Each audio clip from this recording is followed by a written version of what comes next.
International সিরিজে মানে সবাই আসলে গা গরম করছে, মানে বিশ্বকাপের জন্য, টি-20 বিশ্বকাপের জন্য সবাই আসলে গা গরম করছে। সিরিজ খেলছে যে যার সাথে পারছে মনে হয়, ঠিক আছে, সিরিজ খেলছে। বাংলাদেশেরই কোনো চিন্তা নাই, বাংলাদেশ না, আমরা টুর্নামেন্ট খেলবো, ঘরোয়া টুর্নামেন্ট খেলবো আমরা, ওয়ার্ল্ড কাপে না গেলে সেই ধরনের প্রিপারেশন চলছে। Let's talk about Australia and Pakistan. এই সিরিজটা নিয়ে আমরা কথা বলি। অস্ট্রেলিয়া প্রথম ম্যাচটা হেরেছে, পাকিস্তান জিতেছে, বাট সেটা ইস্যু না। ইস্যু হচ্ছে যে অস্ট্রেলিয়ার সবচাইতে ইম্প্যাক্টফুল প্লেয়ারটা যে লাস্ট 23 ওয়ার্ল্ড কাপটাও জেতালো, এবং সেই প্যাট কামিন্স কিন্তু ছিটকে গেছে, কন্টিনিউয়াস ব্যাক ইনজুরি তাকে কিন্তু মোটামুটি গ্রাস করেছে, সেটাই আমরা বলতে পারি। এবং তার তার তার তার রিপ্লেসমেন্ট, মানে আপনি যতই রিপ্লেসমেন্ট নিয়ে ভাবেন না কেন, আসলে আলটিমেটলি বেন ডার্সি তিনি এসছেন রিপ্লেসমেন্ট হিসেবে, এবং তার মানে সিডনি সিক্সার্সের হয়ে ভালো খেলেন তিনি, বা ভালো খেলেছেন। বাট হোয়াট এভার, মানে প্যাট কামিন্স নেই বা প্যাট কামিন্স খেলতে পারছেন না, এই জায়গাটা মনে হয় অজি সাপোর্টার যারা রয়েছেন তাদের মেনে নিতে খানিকটা কষ্টই হবে।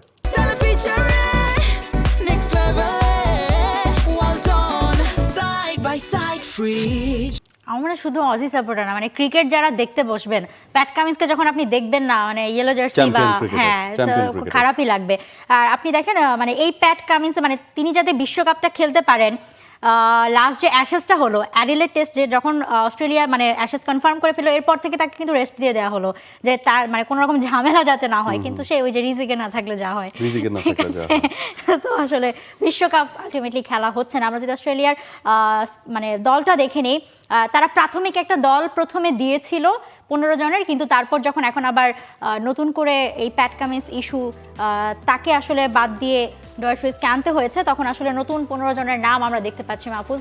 এবং আপনি যদি এটাকে অ্যানালাইজ করেন বা এখান থেকে যদি আপনি ইলেভেন বানাতে চান, হেভি ওয়েট একটা টিম অলওয়েজ আপনি 8 নাম্বার পর্যন্ত ব্যাটসম্যান কনসিডার করতে পারবেন, স্পেশালি স্পিনার আছে এবং পেসে তারা সবসময় ভালো। এবং বেন ডার্সি যার কথা আমরা বলছি, যে দ্য সিডনি বয়, তিনিও কিন্তু আসলে ভালো bowler, left arm pacer. So তার ঝলকগুলো যদি দেখেন বিগ ব্যাশে, তাহলে সেখানে তার উপর আপনি আস্থা রাখবেন। এবং এছাড়া বাকি যে নামগুলো আছে সেই নামগুলো, এবং এর মধ্যে আপনি যদি অ্যাটাকিং আপনি ক্রিকেট চিন্তা করেন, তাহলে তো মানে গ্লেন ম্যাক্সওয়েল তো এর আগের ওয়ার্ল্ড কাপে আফগানিস্তানের এগেনস্টে 100লি ব্যাট করে তিনি দেখিয়েছেন যে বিপদের সময় খাদের কিনার থেকে তিনি কীভাবে আসলে নিয়ে আসতে পারেন। ট্রাভিস হেড এই মুহূর্তে খুবই অ্যাটাকিং একটা মোড়ে তিনি রয়েছেন, along with Tim David. So ultimately Australia team নিয়ে আসলে কোনো কিছু বলার নাই, মানে এই দলটা অলওয়েজ স্ট্রং টিম তারা আসলে করে, এবং এই মুহূর্তেও কিন্তু সেটাই আসলে আমরা দেখেছি তাদের কাছ থেকে।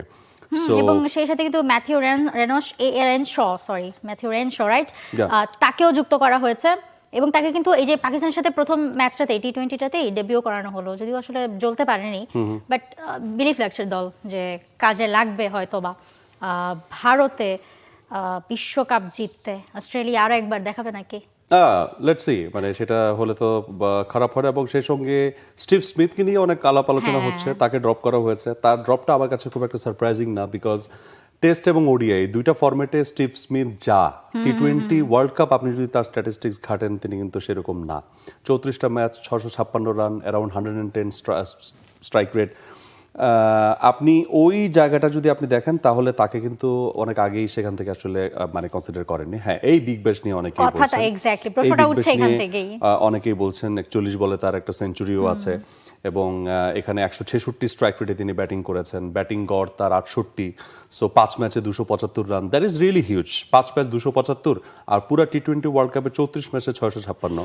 সো আপনি ওই ওয়ার্ল্ড কাপ সিনারিও আর বিগ ব্যাশ দুটাতে পার্থক্য করেই সম্ভবত সিলেক্টররা তাকে সেখানে কনসিডার করতে চাননি, বরঞ্চ যারা আসলে যাদের উপর একটু ইয়াং হ্যান্ডস যারা রয়েছে তাদেরকেই তারা আসলে দেখতে চেয়েছেন। আগের অনেকগুলো সিজনে তো তিনি আসলে ওরকমভাবে জ্বলে উঠতে পারেননি।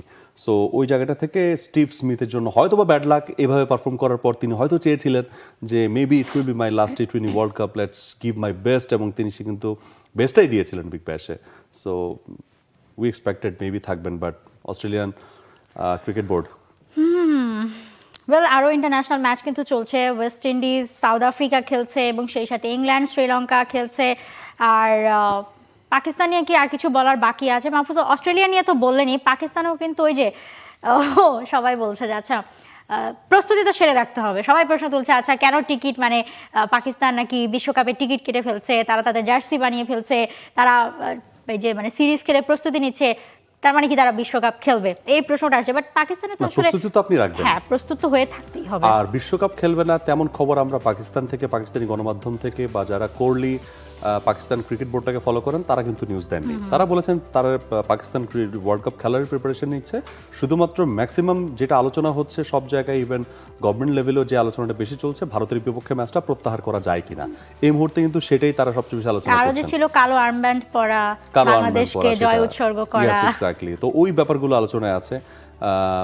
বাট ওর মানে ওয়ার্ল্ড কাপ প্রত্যাহার করে ফেলবে এরকম আলোচনা আসলে খুবই কম শুনেছি, বাট এরকম কিছু দেখলে সত্যি সারপ্রাইজড হব, বাট সেটা হবে কিনা খুব সন্দেহ আছে সেটারই। But Pakistan taking their preparation really best, Agha Salman being the captain, he did really well. So তারা ম্যাচ জিতেছে অস্ট্রেলিয়ার এগেনস্টে, সেটা তাদেরকে একটু বুস্ট করবে।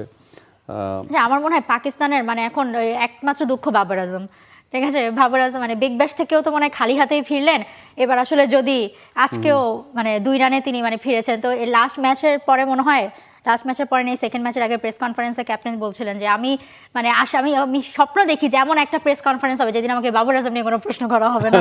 ঠিক আছে, বাবর আজমের ব্যাটিং অর্ডারটা নিয়েও তো আসলে পাকিস্তান এক্সপেরিমেন্ট করেছে, সো লেটস সি সেখান থেকে পাকিস্তান বেস্ট রেজাল্টটা কিভাবে তারা বের করে আনতে পারে। For more updates, subscribe to our YouTube channel and click on the bell icon. Follow us on Facebook and Instagram. Download T-Sports app to enjoy exciting games and highlights. Visit tsports.com.